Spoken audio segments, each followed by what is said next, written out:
कुंभकर्ण के बाद अगर कोई अभी घोर निद्रा में फिलहाल दिखाई दे रहा है तो वो है मोदी जी और अमित शाह जी। किसान आंदोलन के नाम पर क्या अब भी कुछ बाकी रह गया है कि सवेरे होने का इंतजार किया जा रहा है? प्रधानमंत्री जी, आजाद भारत में 26 जनवरी के दिन लाल किले से तिरंगे झंडे का अपमान क्या कम था?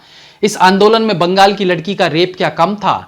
दिल्ली पर कब्जा क्या कम था? या लखीमपुर में गाड़ियों से बाहर निकाल निकाल के मार डालना कम था कि अब दलितों को भी इस आंदोलन की भेंट चढ़ाई जा रही है? आखिर अब क्या ऐसा हो जाए कि हमारे प्रधानमंत्री जी नींद से जागे और इन कथाकथित किसानों द्वारा फैलाई जा रही अराजकता पर ठोस कदम उठाए? सिंगू बॉर्डर पर कल जो घटना हुई वो किसी को भी सहमाने के लिए काफी है, और अति तो तब हो गई जब पुलिस की मौजूदगी में लाश उतारने की भी इजाजत नहीं दी जा रही थी हमारे सो कॉल्ड अन्नदाताओं द्वारा। ये प्रोटेस्ट के नाम पर आखिर क्या क्या होना बाकी है? क्या सरेआम लोगों की हत्याएं इस प्रोटेस्ट का मकसद था? चंद लोगों की मनमर्जी के आगे सरकार ने मौन धारण कर लिया?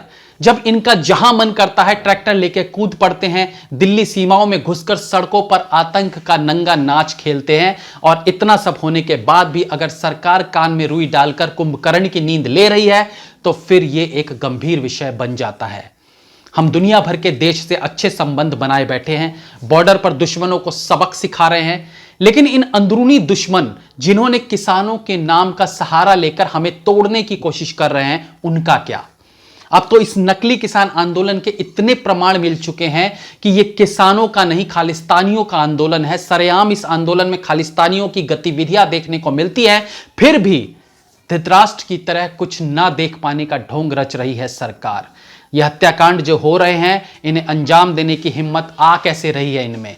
इसका रीजन है सरकार की चुप्पी, क्योंकि इन लोगों ने अब मान लिया है कि हम कुछ भी करें सरकार हमारे बीच में नहीं आ सकती। टेंटों में हजारों की संख्या में जमावड़ा लगा रहेगा तो हिम्मत तो अपने आप ही बढ़ जाएगी ना। अगर यह आंदोलन ना होता तो क्या किसी दलित के साथ इस तरह का व्यवहार हो सकता था? नहीं होता।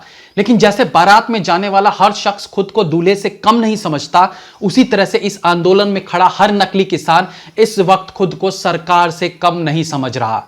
सरकार की चुप्पी और इनका एक साथ खड़े होना ही इनके मनोबल को इतना बढ़ा रहा है कि आज ये खुलेआम मारकाट मचाने पर तुल चुके हैं। अब भी अगर इस पर ध्यान नहीं दिया गया तो इसके बहुत घनघोर परिणाम भविष्य में देखने को मिलेंगे, जिसके लिए हम सबको तैयार रहना चाहिए।